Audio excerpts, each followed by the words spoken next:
Yeah, listen to all the ladies clapping. That's exactly right. Yeah, Sandra would say it this way. I think that's where Andrew learned it. She would say, and she still says, Andy, you need to understand what's mine is mine and what's yours is mine. That sounds good. I know, it actually works better that way. So speaking of money, let's use our imaginations for a moment. I want you to imagine that you woke up this morning, or we'll say tomorrow morning, you wake up tomorrow morning and you find you have a checking account. And in that checking account is all the money you've wasted so far in your life. Yes, a lot of money. Now let me be specific about wasting. I mean, the money you bad habited away. In fact, you bad habited a lot of money away. Now you're trying to break the bad habit and you're still spending money. You're trying to all the money bad habited away.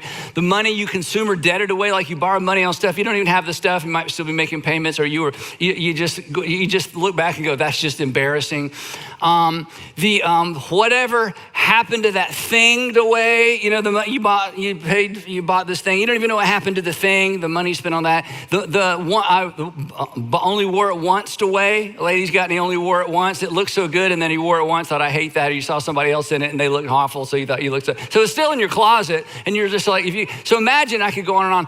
Imagine, if suddenly you woke up with a checking account and you had cash for all the stuff you'd wasted money on your whole life. But here's the catch. But the only thing you could do with that money is give it away. You could give it away immediately, or you could give it away over time. But wouldn't it be fun to have a checking account with all that money you'd wasted, and you have to give it away, either immediately or over time? You know what? That would just be fun. So hang on to that thought. We'll come back to it in just a minute. Today, if you're just joining us, we are in part 5 of a 6-part series entitled, You'll Be Glad You Did, Timeless Advice for Troubled Times. So this is a series just about advice. And the reason we're doing this series is that we've all lived long enough to have made some decisions we're glad we made. We've all lived long enough to have developed some good habits that we were glad we developed. We've all lived long enough to have some regrets and face the consequences of some bad decisions and some bad habits. In other words, and this is where the title came from, we all have stories. We all have stories that end with either, I'm so glad I did, or I certainly wish I had, or I'm so glad I didn't, or I wish I hadn't. So what we're doing in this series, this is a series of unoriginal, you'll be glad you did advice. It's just an advice series. These are not moral or ethical imperatives. These are not rules you have to keep. But if you'll take this advice will keep you from breaking the rules that have the potential to break you, to break your heart, or as you're gonna see today, keep you from going broke.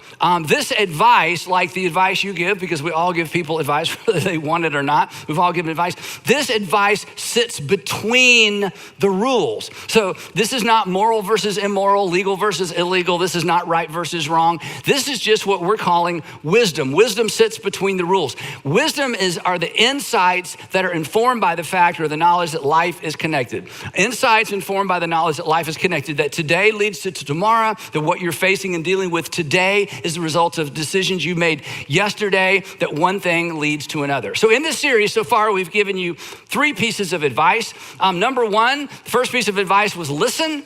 Then we talked about forgive. And then last time we were together, we talked about defer. If you are married or engaged or want to be engaged or trying to make a relationship go the distance and you missed last time we were together, you really need to go back and listen to or watch Defer.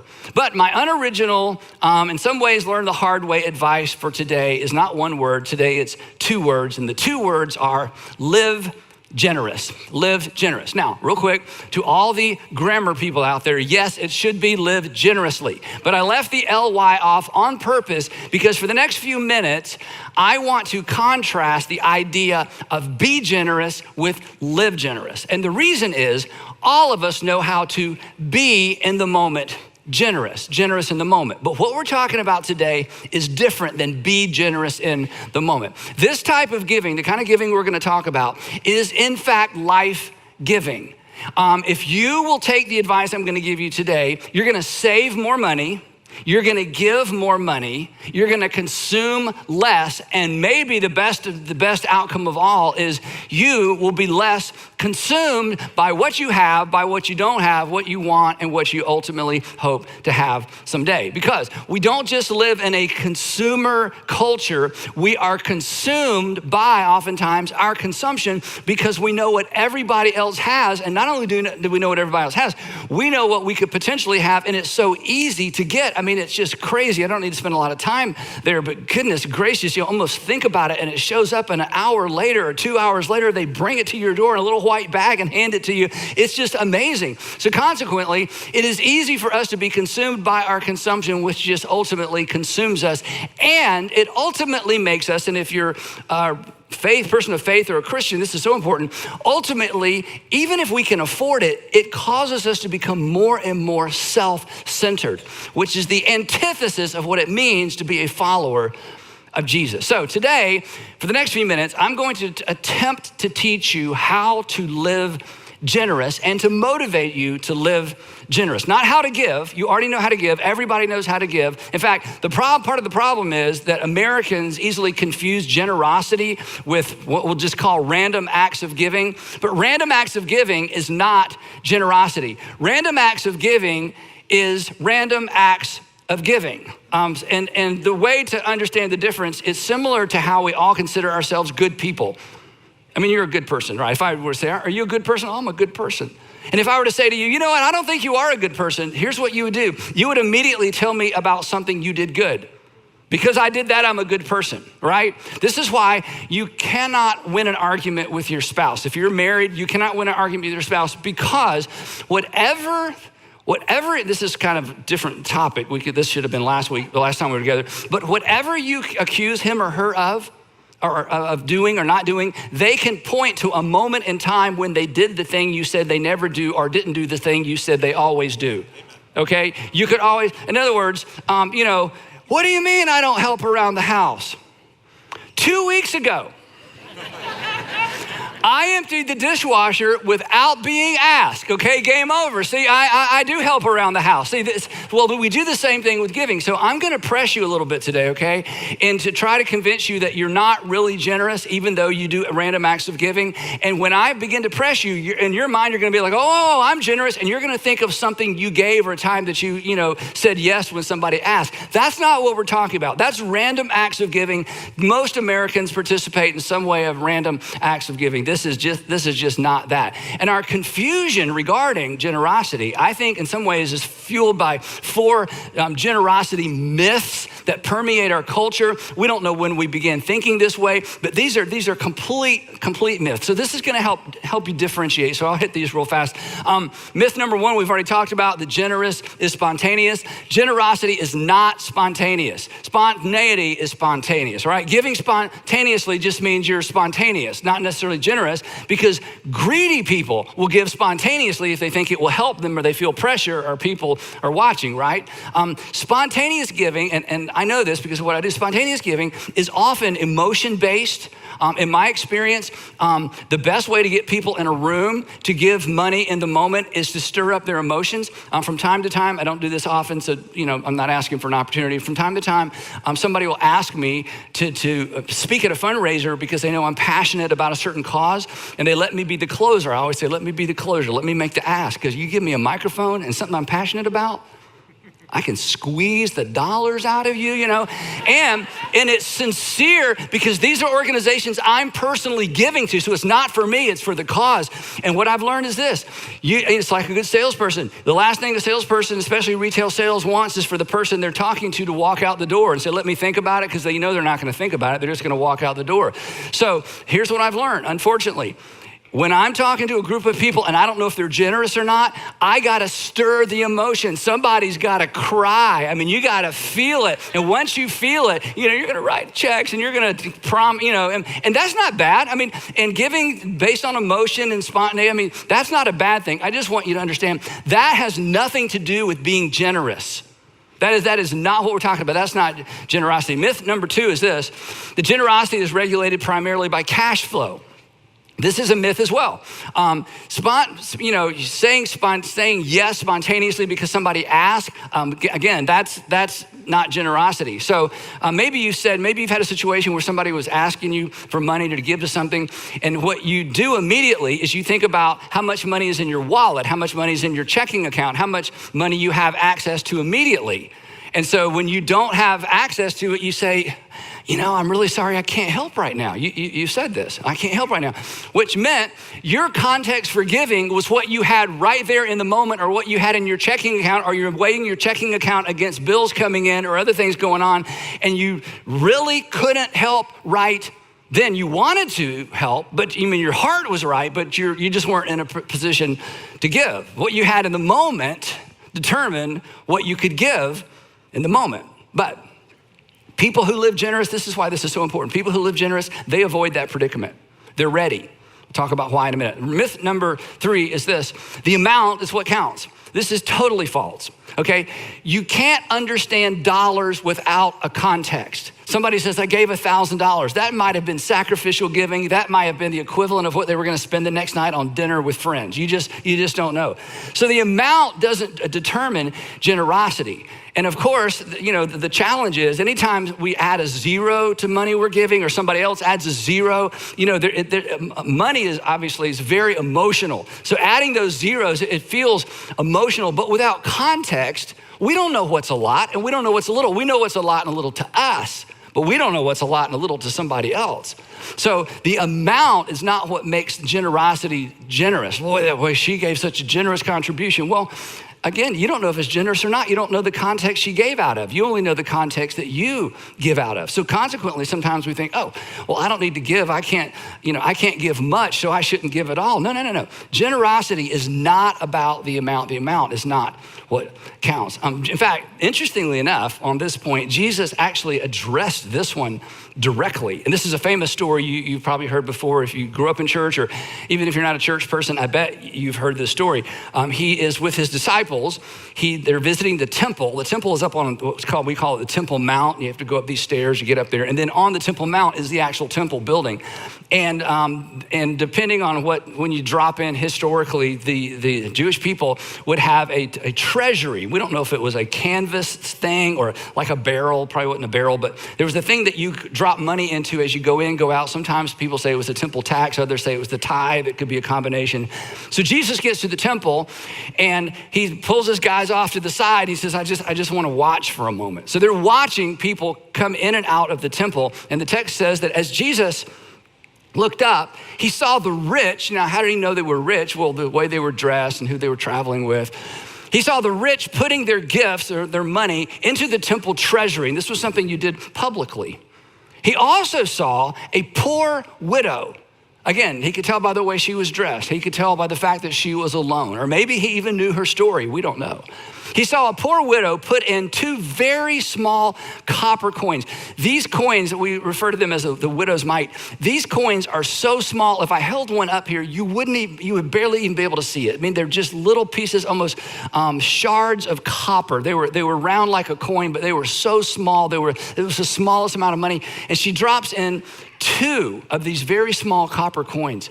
And then Jesus looks at his guys. You remember this part. He says, truly, I tell you, he said, this poor widow has put in more than all the others, implication than all the others combined. To which we say, and his disciples were thinking, okay, what kind of math is that? And Jesus would have said, that's kingdom math. That's kingdom of God math. God is not impressed by amounts. God is moved by percentages. He went on to say, all these people gave their gifts out of their wealth. In other words, they had a lot left over. They gave, some percentage. But she, out of her poverty, put in all she had to live on. So she gave more than everybody else. She gave more than everybody else, perhaps combined. She was the most, this is important, she was the most generous person at the temple that day because the amount is not what counts. When it comes to generosity, it's not about the amount. It's the percentage that counts. We'll come back to that. Generosity myth number 4. This is the last one. This is kind of for fun. Rich people are generous. No, they're not. They're not. Let me explain this. Rich people are rich. Generous people are generous. And the two aren't necessarily the same. In fact, there's no necessary correlation. In fact, the truth is, and some of you can attest to this because of the way you grew up or maybe the circumstances you're facing now, poor people, and Jesus just illustrated this in this little snippet of narrative we looked at, poor people are generally far more generous than wealthy people. And here's one of the reasons why. Because poor people, truly poor people, they are not trying to save their way out of their poverty. They're trying to survive. They aren't saving to get ahead because they know getting ahead financially is virtually impossible. It's beyond their ability. So consequently, they are very dialed in to people who are living on the edge because they themselves are living right on the edge of financial catastrophe. So because there's proximity, because there's overlap in terms of life experience, they are quick to come to somebody else's aid because they've been there, and they know that if I help them, then when my moment comes, my day comes, perhaps they will help me. So oftentimes, the poorer a person is, the more generous they actually are when it comes to generosity, the way that we're talking about and the way that your Heavenly Father measures generosity. So, generous living, what does that look like? It's not the amount.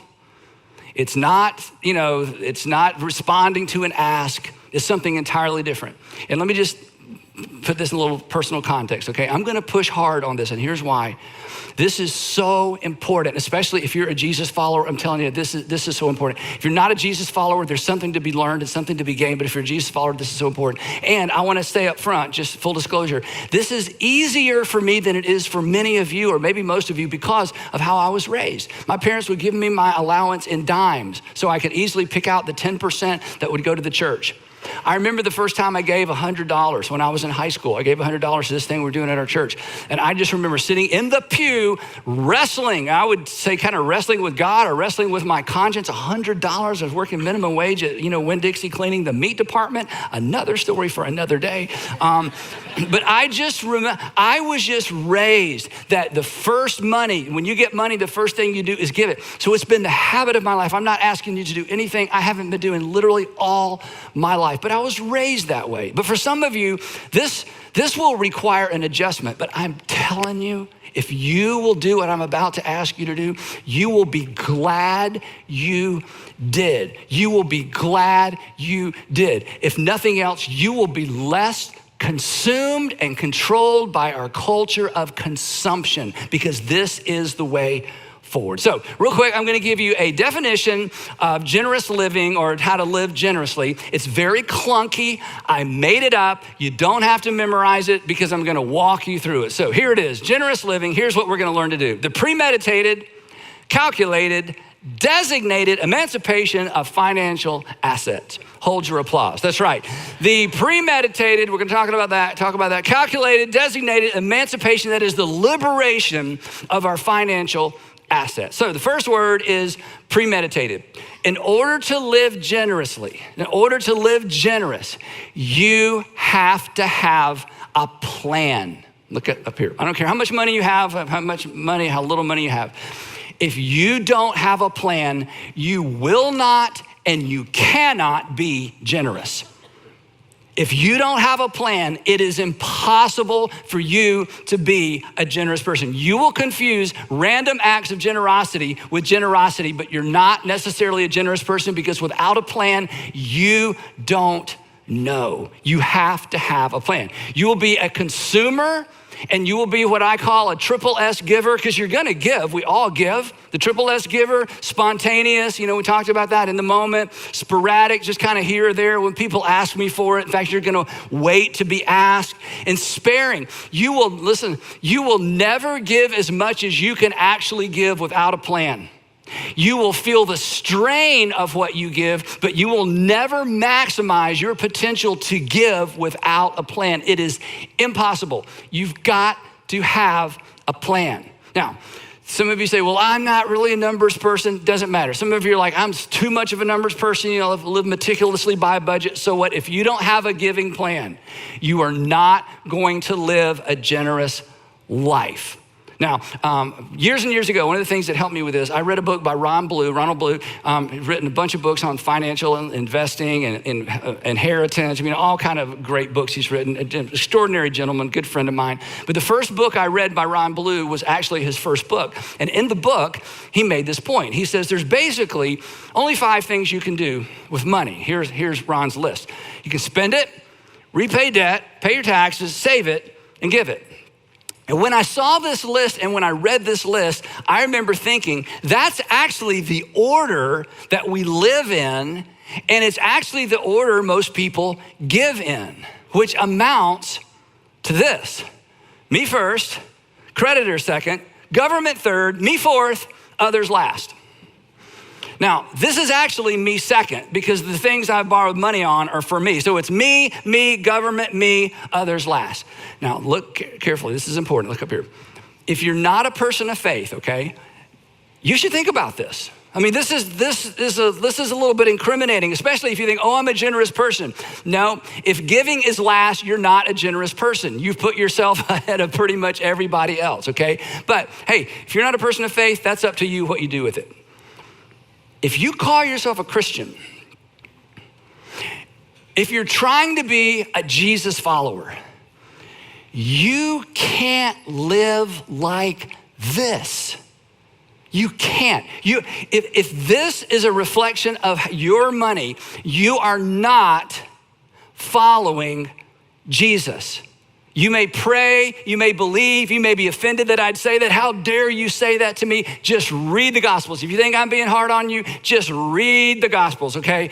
You can't follow Jesus if other people are last in any capacity, because the whole idea of following Jesus is following Jesus puts others first because he put you first. This is why Jesus said so much about money. Because money is oftentimes the key, and food, but money is the key to our heart, right? And it's the thing that determines where our heart is. Where your treasure is, your heart is. Where your heart goes, your treasure goes. Jesus knew this. He didn't need anybody's money. He wasn't even around long enough to spend much money, right? He understood the power of money, and he understood that if his Father's kingdom was gonna be first in our practical everyday lives, his Father's kingdom had to be first in our practical everyday finances. We are called to be others first people. And if others are last in the way we manage our money, we are not others first people. I don't care how you pray and I don't care how you feel. That's just the way it is. If you think I'm being hard on you, just read what Jesus says about money. And here's the other thing. You live this way long enough as a Christian, you will be a hypocrite. Let me predict your future for you, okay? Some of you have already been there. Here's what I mean by you'll be a hypocrite. Live this way, and eventually when you hit a financial bump, you lose your job or you go through a divorce or, there's some other financial thing, you take a hit. Do you know what Christians do when they have problems? They pray. That's what we do. In fact, you may not have prayed in a long time. It's like, oh God, help me. And when you have a financial bump or take a financial hit and you pray, you're a hypocrite because here's what you're doing. You're saying, God, I want to invite you in to my finances. God's like, well, it's been a long time. That's a first. I mean, usually it's like, oh, no. It's like now you want me to get involved in your finances. I mean, how hypocritical is that? God's gonna be last, others gonna be last financially. I have a need, oh God, please, I just wanna welcome you. I gotta sell this house. I need a job. I need. You're gonna be a hypocrite. You don't wanna be a hypocrite. You don't even like hypocrites. None of us like hypocrites. So you need to reverse that order now as a Jesus follower. And it's not that you shouldn't pray when you hit a financial bump. Of course you should pray. In fact, many people come to their senses financially when they hit a bump and they finally reverse that order and invite God into their finances, not in the moment of crisis, but habitually as a way of life. And that's what I'm inviting those of you who consider yourselves Christians to do. To not do this, you are treating your Savior as a helper, not a king. Come help me, but I'm not gonna follow you. Come help me out, but once you bail me out, I'm not gonna follow you. And Jesus didn't come to be your helper. He didn't come to be my helper. He's a king. who came to reverse the order of things, that makes marriage a submission competition, that says, I want you to look for ways to go to the back of the line. For even the Son of Man did not come to be served, but to serve and to give his life a ransom for many. And if you're gonna follow me, how dare you put giving at the end of the line? I mean, what does that say about your appreciation, your confidence in God? So that has to change, right? But otherwise, you know what? We're consumers, but we're not followers.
That brings us to calculated. Aren't you glad we're moving on? The premeditated, calculated. Okay, here's the thing. Here's how generous people think. Generous people pre-decide. That's what calculated means.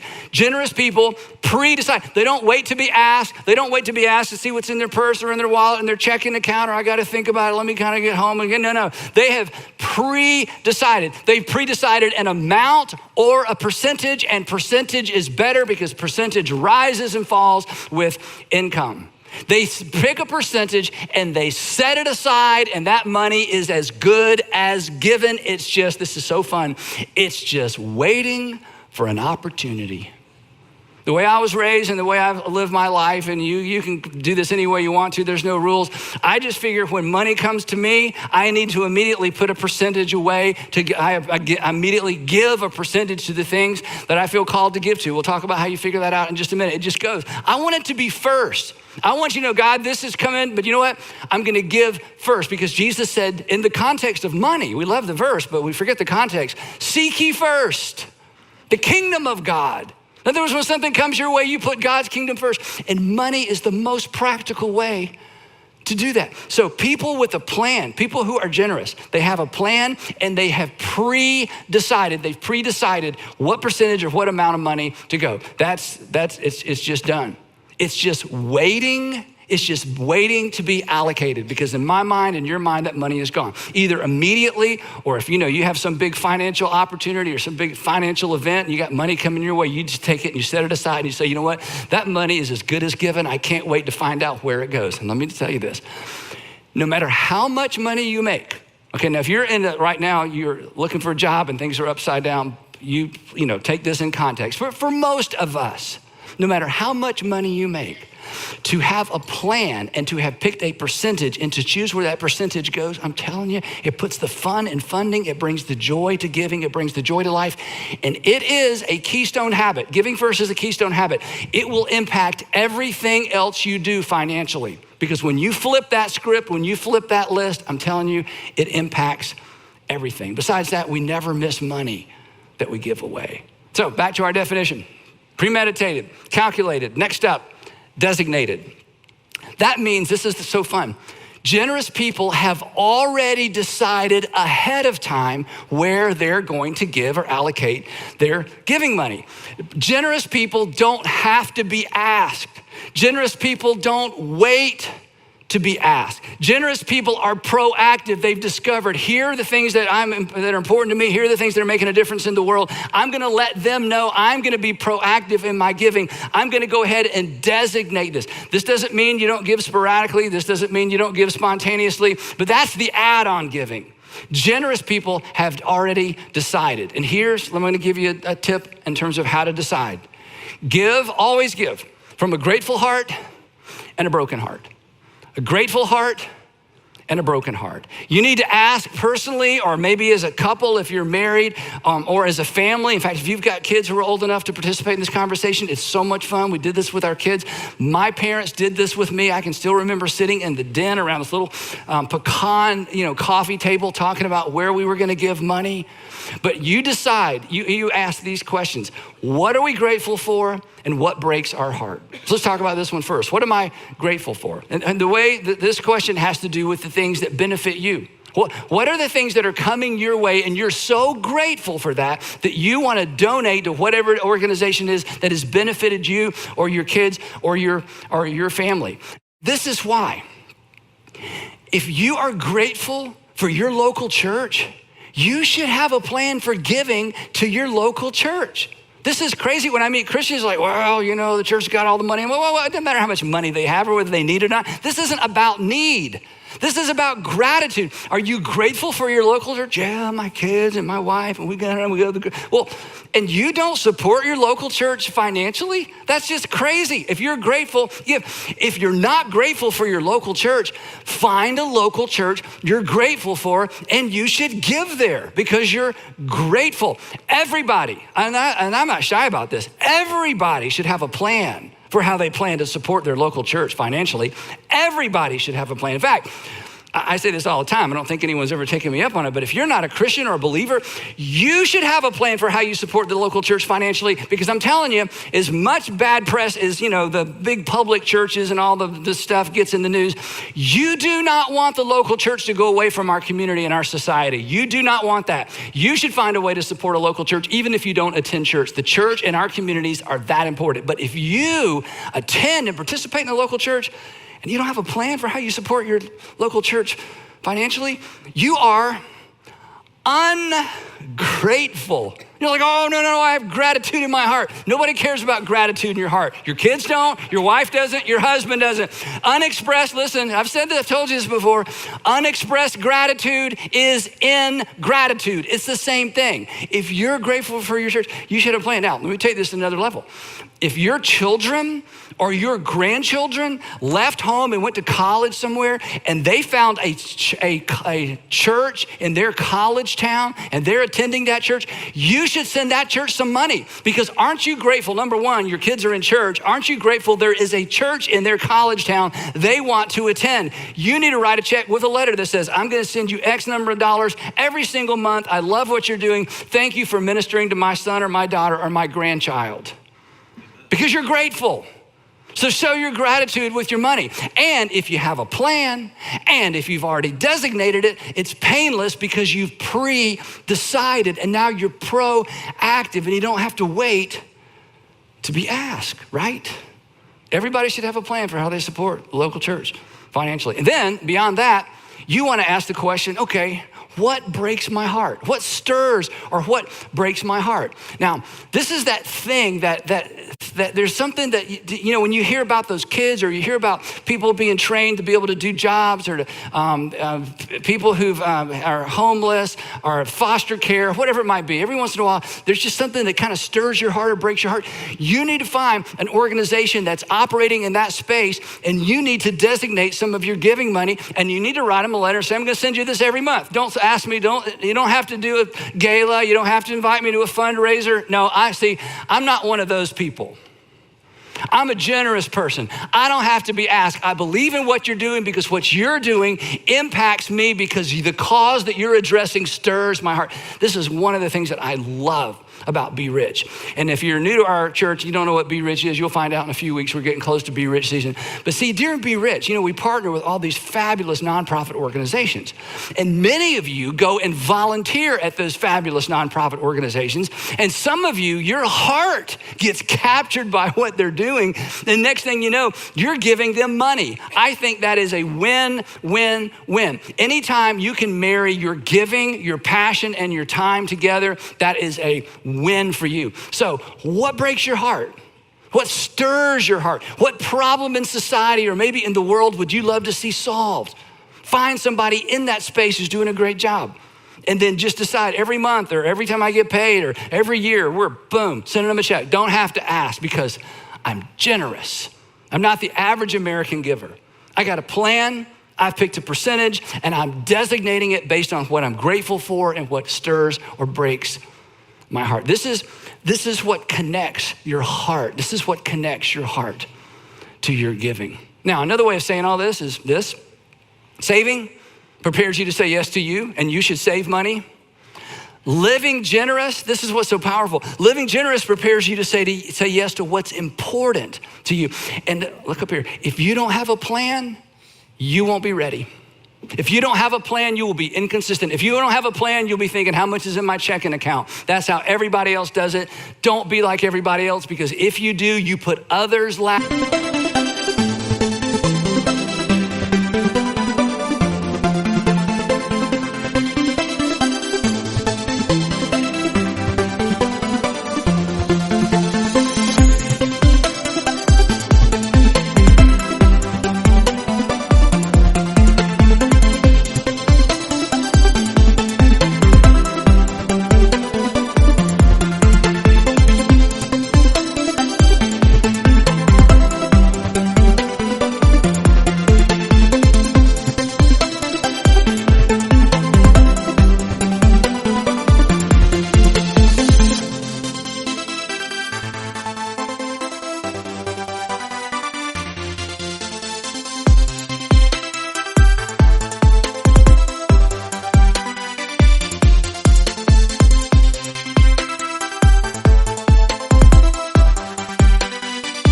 You put the kingdom of God last, you put the church last, and you just can't consider yourself a Jesus follower if that's the case. You'll, if you do this, I'm telling you, you will make more thoughtful, intentional, passion-filled, less emotional giving decisions. You'll feel better about, this is kind of a bonus, you'll feel better about saying no to every ask that comes along.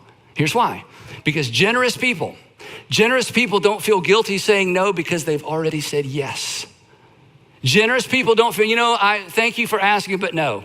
I don't feel guilty. No, I don't feel guilty because you see, I'm not an emotional giver. I don't give based on the plea and the pictures. I mean, if you give money to anything you want to. I'm not telling you to say no. I'm just telling you, when you say no, it's because you've already said yes. You've already answered the question. We have chosen a percentage. We got a plan. We're proactive. We are living generous.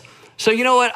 That's not something we want to get involved in right now, but I don't feel guilty because I've already said yes. This is why, if you've been part of our church for any length of time, this may be new to you, what I'm about to say, but I say this every opportunity I get. This is how I live. Again, I would not ask you to do something that I'm not doing, especially as it relates to money.